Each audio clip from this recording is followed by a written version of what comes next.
Hi guys, Finch here and welcome down to Phoenix, Arizona, Ping HQ. And we're down here trialing the new G series. So a whole family of clubs that Ping have just brought out.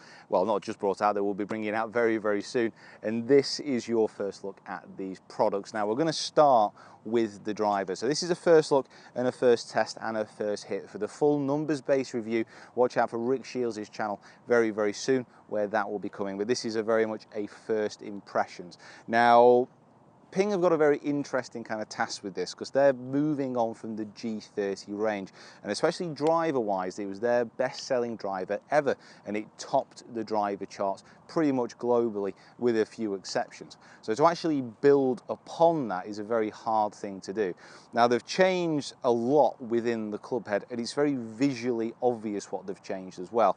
Along the crown, they've still got the turbulators to help increase club head speed. Kind of testing in the wind tunnel does show that it helps the club move a little bit faster. But what they've also done now is incorporated this dragonfly technology on top. Now what that means is they pull out weight from the crown by removing large chunks of the actual crown and shifting that weight lower and further back in the club head. Ping say this is their lowest CG driver that they've created. Now this is slightly different than what a lot of companies are doing at the moment, because a lot of companies, TaylorMade for example, are moving their CG further forward, or at least making it adaptable to move it further forward. Now what that means is that spin off impact is a lot lower. Combined with a higher launch, this will technically fly the ball further. But what Ping have actually said is by lowering that CG even further back, it makes it easier to hit. And then when they fit people into drivers, they can use that to lower the spin. And after the G30 range was such a success, who can really argue?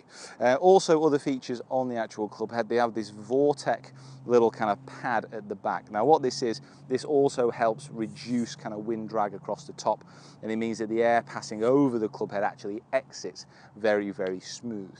They've got three versions of this driver. So you've got the normal G driver, the LS Tech, which I'm kind of hitting it here. You've also got the LS Tech as well, the SF Tech, should I say, which brings that ball back with a little bit of a draw bias. Early testing, very, very positive. Do need to get this back on the launch monitors and kind of test it against others out there. But initial testing, the ball is flying very, very well, and it is a very easy driver still to hit.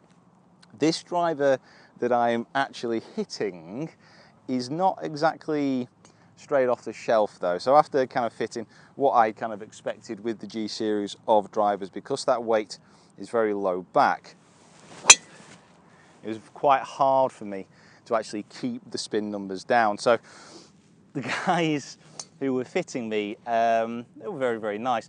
They went into the tour workshop, probably don't tell anyone this, work into the tour workshop and actually pulled me out Jason Gore's driver, which has been cranked down to 8 degrees and it's got a new kind of shaft in it. It's an Elements prototype, a UST prototype, which I'm pretty sure hasn't been released yet, so don't tell anyone that. But using that kind of combination of fitting and kind of using the TrackMan down here, they're able to get me into this driver, which is forgiving, but it is a little bit lower spinning than what I was seeing with the normal G driver. So it's going to be interesting to get this back and also test it against the M1. So guys, thank you so much for watching. Please comment in the box below.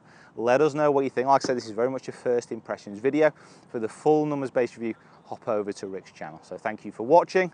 Please subscribe, follow us on our other social media platforms as well, and we'll see you down here next time.